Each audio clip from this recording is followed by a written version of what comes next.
Hey warriors, someone disrespects you in public. Your blood boils, your fists clench, you're about to unleash hell, and that's exactly when you've already lost. See, most people never learn this, but the person who loses their cool always loses the game. Always. And I'm about to show you why everything you thought about standing up for yourself was actually making you weaker. Look, I get it. You've been told your whole life that you don't back down, that if someone crosses you, you handle it immediately. You make them regret it. Beautiful theory, terrible strategy, because while you're out here getting triggered by every insult, every dirty look, every petty comment, there's another breed of people who are moving through life completely unbothered, untouchable, and they're not tougher than you, they're smarter. Machiavelli understood something 500 years ago that most people still haven't figured out today. The person who controls their emotions controls the room. The person who controls the room controls the outcome. And the person who controls the outcome? They control their entire life. This isn't about being soft. This isn't about letting people walk all over you. This is about understanding that you're playing chess while everyone else is playing checkers. And in chess, the impulsive player gets destroyed every single time. Here's what nobody tells you. When someone provokes you, they're not attacking you, they're testing you. They want to see if you're controllable. If you react, you just proved you are. You handed them your remote control and said, "Here, push my buttons whenever you want." Pathetic, right? But here's the good news. Once you understand the game, and trust me, it is a game, you become virtually immune to manipulation. Insults bounce off you. Disrespect doesn't register. Drama happens around you, not to you. Today, I'm breaking down 8 principles that'll transform you from a reactive person into a strategic powerhouse. These aren't feel-good affirmations. This is practical psychology backed by centuries of observation about how power actually works. By the end of this video, you'll understand why silence is more devastating than any comeback, why the person who stays calm always wins, and why emotional mastery isn't just a nice skill to have. It's the foundation of every form of power you'll ever possess. So if you're tired of getting played, tired of losing your composure, tired of giving your power away to people who don't deserve a second of your attention, you're in the right place. Before we begin, I want you to drop this affirmation in the comments. I control my emotions. Let's get into it. Number 1, the illusion of anger as power. Let's start with the biggest lie you've ever been sold, that anger makes you powerful. You see someone getting loud, throwing things, going off on people, and what do you think?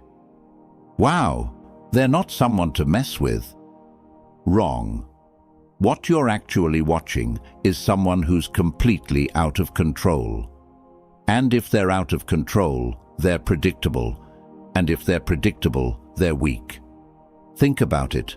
When you get angry, what happens?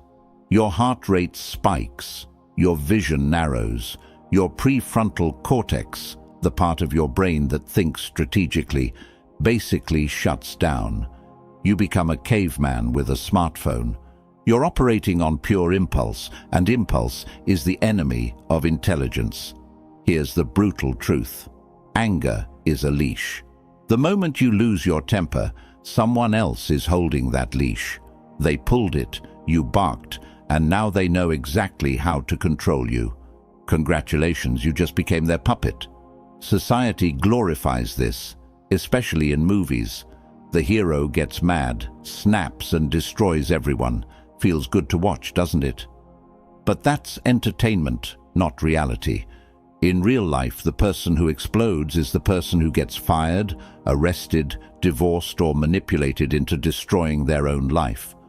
Machiavelli knew this. He watched princes lose kingdoms because they couldn't control their rage. He saw generals lose battles because one insult sent them charging into obvious traps. The pattern was clear. Emotional reaction equals strategic suicide. Now, I'm not saying you should never feel anger. You're human, not a robot. Anger is a natural response to injustice, disrespect, or threat. But here's the difference between amateurs and masters. Amateurs are controlled by their anger. Masters use their anger as information, then choose their response strategically. There's a massive difference between feeling an emotion and being controlled by it. You can acknowledge that you're angry, sit with that feeling, understand where it's coming from, and then decide, consciously, what to do next.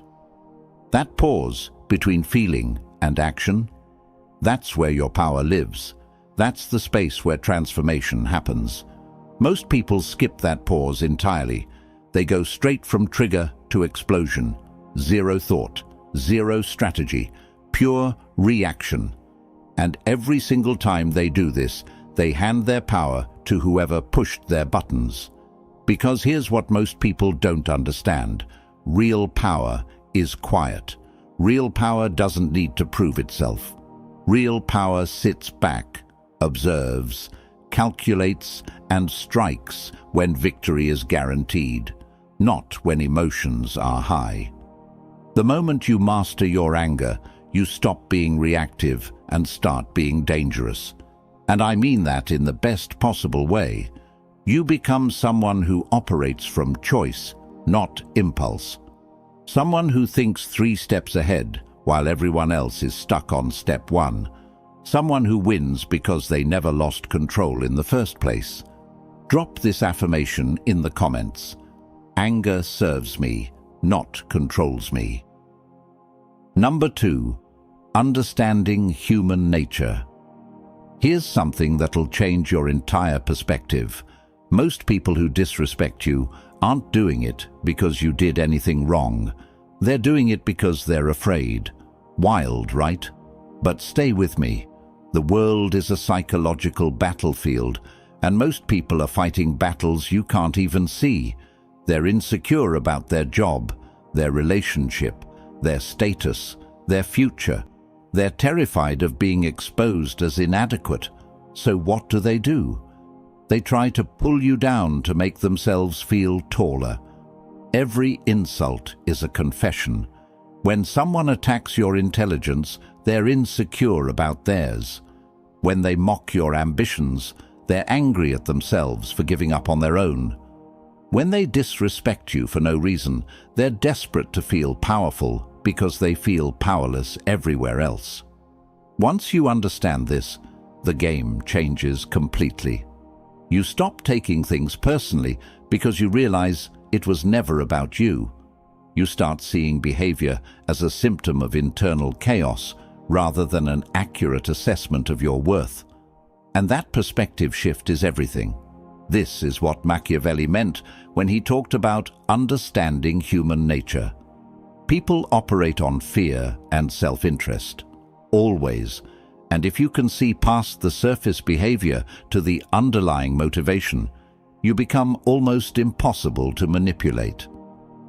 Let me break down the 3 types of provocateurs you'll encounter. Type 1, the threatened. These people see you as competition. Your success makes them feel inadequate, so they try to sabotage you or diminish your wins.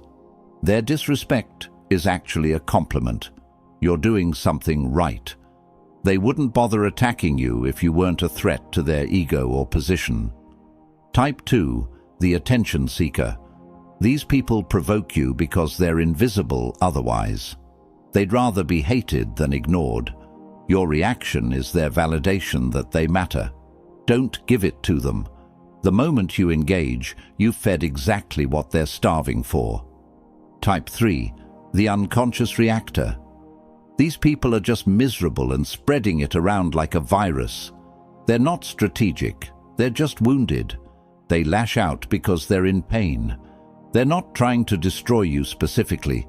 You just happen to be in their blast radius. Here's the key. None of these people deserve your emotional energy. Not one. They're all operating from deficit, from lack, from fear, and you don't have to participate in their dysfunction. When you understand that most human behavior is just fear wearing different masks, you stop reacting and start observing. You become a psychologist instead of a participant. You watch the patterns, understand the motivations, and respond, if you respond at all, from a position of complete clarity. This is the game. And now that you know the rules, you can finally start winning. I want you to drop this affirmation in the comments. I see through the masks. Number 3. The Mask of Indifference. Want to know the most powerful weapon in psychological warfare? It's not aggression, it's not intimidation, it's not even intelligence, it's indifference. Let me explain. When someone attacks you and you show no reaction, nothing, you create a psychological void that absolutely destroys them. They threw their best punch and you didn't even blink. Now they're confused, frustrated, desperate, and desperation makes people sloppy. This is what I call the mask of indifference. It's not about actually being indifferent. You can feel whatever you want on the inside. It's about controlling what the outside world sees. Because in the game of power, perception is everything. Think about the people who intimidate you most. Are they the loud ones who explode at everything? No, it's the calm ones, the ones who never seem bothered, the ones you can't read. There's something unsettling about someone who doesn't react, isn't there? It's because unpredictability creates respect, and sometimes fear. Here's why the mask works so well. Humans are wired to seek reactions.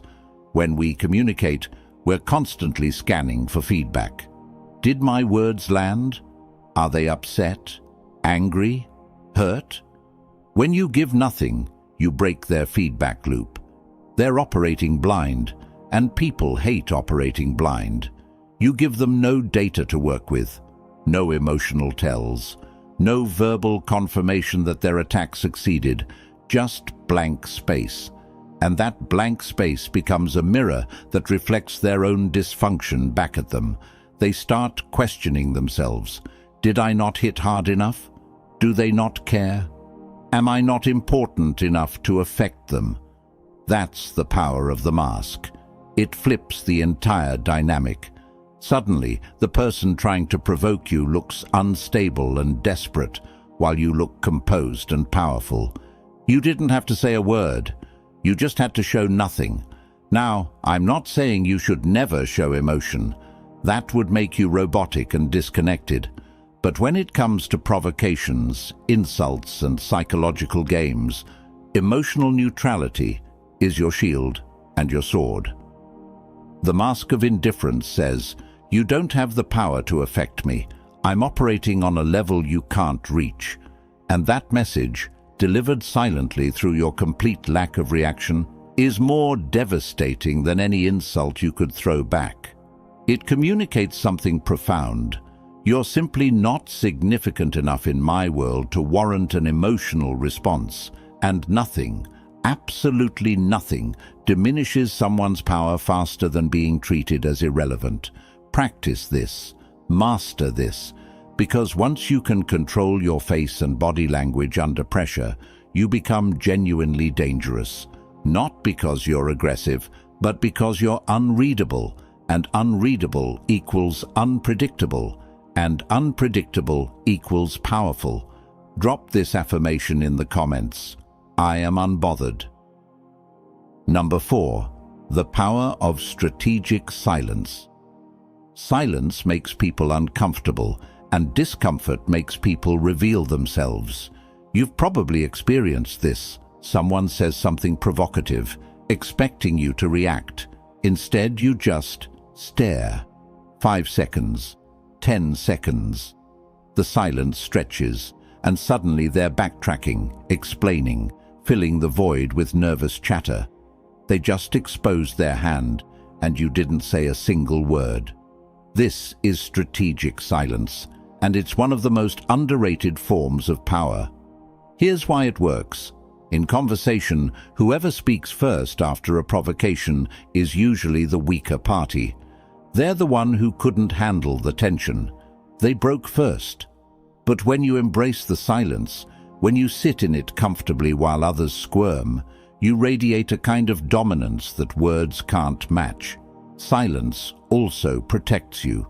Every time you speak, you give people ammunition. They can twist your words, quote you out of context, find something to attack. But silence gives them nothing. They're shadowboxing.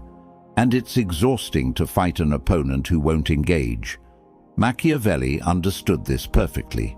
He watched leaders who talked too much reveal their strategies, insecurities, and weaknesses. Meanwhile, the quiet ones kept everyone guessing. Uncertainty is uncomfortable, and uncomfortable people make mistakes. There's tremendous power in withholding. In our culture, we're taught that silence equals agreement, or weakness, or stupidity. That you need to defend yourself immediately, or people will assume the worst. But that's manipulation, designed to keep you talking, explaining, justifying yourself. Don't fall for it. Strategic silence operates on multiple levels simultaneously. On the surface, it's refusal to engage. Deeper, it's active observation. You're watching how people behave when you don't give them the reaction they're fishing for. Even deeper, it's a statement of self-worth. I don't owe you an explanation. I don't need to defend myself to you. Your opinion doesn't require my response. Here's the thing about strategic silence. It's not passive.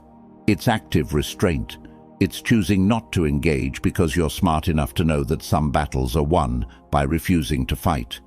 It's understanding that sometimes your lack of response is the most powerful response possible. People mistake silence for weakness because we live in a culture that glorifies constant talking, constant reacting, constant engagement. But the truly powerful know better.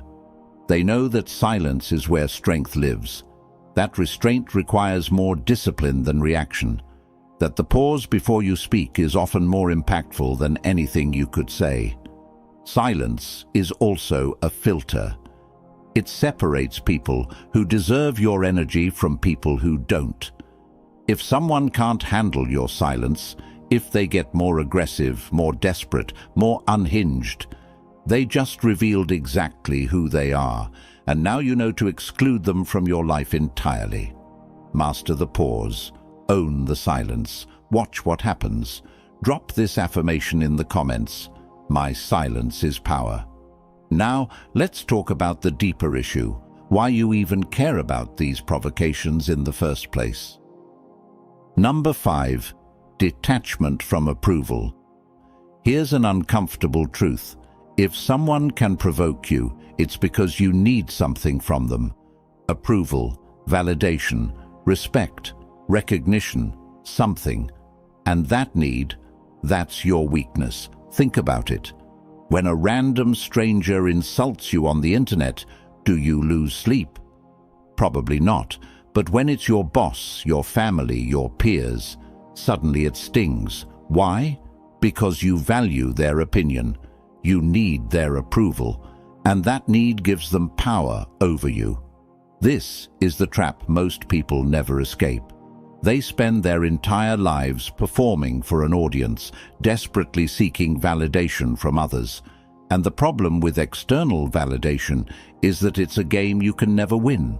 There's always someone to impress, always someone whose approval you're chasing, always someone who can withdraw that validation and watch you crumble. Machiavelli would call this being a slave. Not in the literal sense, but in the psychological sense. If your peace of mind depends on other people's opinions, you're not free, you're controlled. And control means you're predictable, which means you're weak. Here's the shift that changes everything. Detachment from approval doesn't mean you don't care about anything. It means you stop outsourcing your self-worth to people who didn't give it to you in the first place. Your value isn't determined by whether someone respects you. Your worth isn't based on whether people like you. Your identity isn't shaped by external validation. These things are determined internally, by your own standards, your own values, your own assessment of who you are and what you're building. When you internalize this, really internalize it, something incredible happens. Insults stop landing. Disrespect becomes irrelevant. Someone can mock you, dismiss you, try to diminish you, and you feel nothing, because their opinion literally doesn't matter to your internal scorecard. Now, I'm not saying become a psychopath who cares about nobody. Healthy relationships involve mutual respect and care. But there's a massive difference between valuing someone's perspective and needing their approval to feel okay about yourself. Let me ask you something. What would change in your life if you genuinely didn't need anyone's approval? How differently would you move? What risks would you take? What would you stop tolerating? Who would you stop trying to impress? The answer to those questions reveals how much of your life is currently being controlled by the opinions of others. And I'm willing to bet it's more than you want to admit. Detachment from approval is freedom. It's walking into any room knowing that whether people like you or hate you, respect you or dismiss you, you'll be absolutely fine. Because you're not there for their validation, you're there for your purpose. Once you achieve this level of detachment, you become nearly impossible to manipulate. And that's when real power begins. I want you to drop this affirmation in the comments. I validate myself. Number 6, mastering the inner kingdom. Let's get real for a second. You can learn all the tactics, all the strategies, all the psychological tricks in the world. But if you can't control yourself, none of it matters. This is what Machiavelli really understood. Before you can govern others, you must govern yourself. Before you can control situations, you must control your reactions. Before you can master the external world, you must master your inner kingdom. Your inner kingdom is your thoughts, emotions, impulses, and urges. It's the mental and emotional space inside you where reactions are born. And for most people, this kingdom is in complete chaos. Random thoughts control them, emotions hijack them, impulses drive them. They're not ruling their kingdom, they're being ruled by it. Here's the hard truth: nobody can make you feel anything. I know that sounds wrong, because we're taught that people make us angry or make us upset. But that's a lie. People do things, and then you choose, consciously or unconsciously, how to respond. That choice is where your power lives. Mastering your inner kingdom means developing the discipline to choose your responses instead of being controlled by automatic reactions. It means creating space between stimulus and response. Someone insults you, that's the stimulus. But before you react, there's a gap, a moment. And in that moment, you have the power to choose. Most people never access that gap. They're on autopilot, reacting based on conditioning from childhood, past trauma, insecurity, or just habit. But when you practice self-mastery, you widen that gap. You create room to think, to choose, to respond strategically instead of emotionally. This requires brutal honesty with yourself. You have to ask uncomfortable questions. Why did that comment bother me so much? What insecurity is it touching? Why do I need to prove myself to this person? What am I actually afraid of? These questions aren't fun to answer. They force you to confront parts of yourself you'd rather ignore. But this confrontation is essential, because you can't master what you refuse to acknowledge. You can't control reactions rooted in wounds you won't examine. Self-mastery isn't about suppressing emotions. That's repression, and it backfires. It's about acknowledging emotions, understanding where they come from, and then deciding whether acting on them serves your goals or sabotages them. The person who masters their inner kingdom becomes formidable. They're not tossed around by circumstances. They're not controlled by other people's behavior. They're stable, centered, and focused, regardless of external chaos. This is the foundation of everything. Without self-mastery, you're just learning tricks. With self-mastery, you're building genuine power that no one can take from you. You become the eye of the storm, calm, clear, and unshaken, while chaos swirls around you. Drop this affirmation in the comments. I rule my kingdom. Number 7. Playing the long game. Revenge is a dish best served cold. You've heard that phrase, right? But do you understand why it's true? Because hot revenge, immediate, emotional, impulsive revenge, feels satisfying for about 5 minutes. Then you deal with the consequences. The ruined relationships, the damaged reputation, the legal trouble, the escalating conflict. Feels stupid in hindsight, doesn't it? Cold revenge, strategic revenge, that's a completely different game. That's when you wait, you watch, you gather information, you position yourself, and when the moment is perfect, you move with precision. And your opponent never even sees it coming. This is playing the long game, and it's how real power operates. Most people are trapped in short-term thinking. Someone disrespects them, they need to respond immediately. Someone wrongs them, they need revenge now. But immediate gratification is the enemy of strategic victory. Because when you react in the moment, you're operating from emotion. And emotion makes you sloppy. Machiavelli studied leaders who won and leaders who lost. The pattern was clear. The patient ones won. The impulsive ones destroyed themselves. Time was a weapon that only the disciplined knew how to use. Playing the long game means understanding that some victories take months or years to materialize. It means being comfortable with delayed gratification. It means trusting the process even when you can't see immediate results. And most importantly, it means having the discipline to wait for the right moment instead of forcing the wrong one. There's tremendous power in patience. While everyone else is scrambling for immediate results, immediate responses, immediate everything, you're playing a different game entirely. You're thinking in timelines measured in quarters and years, not days and weeks.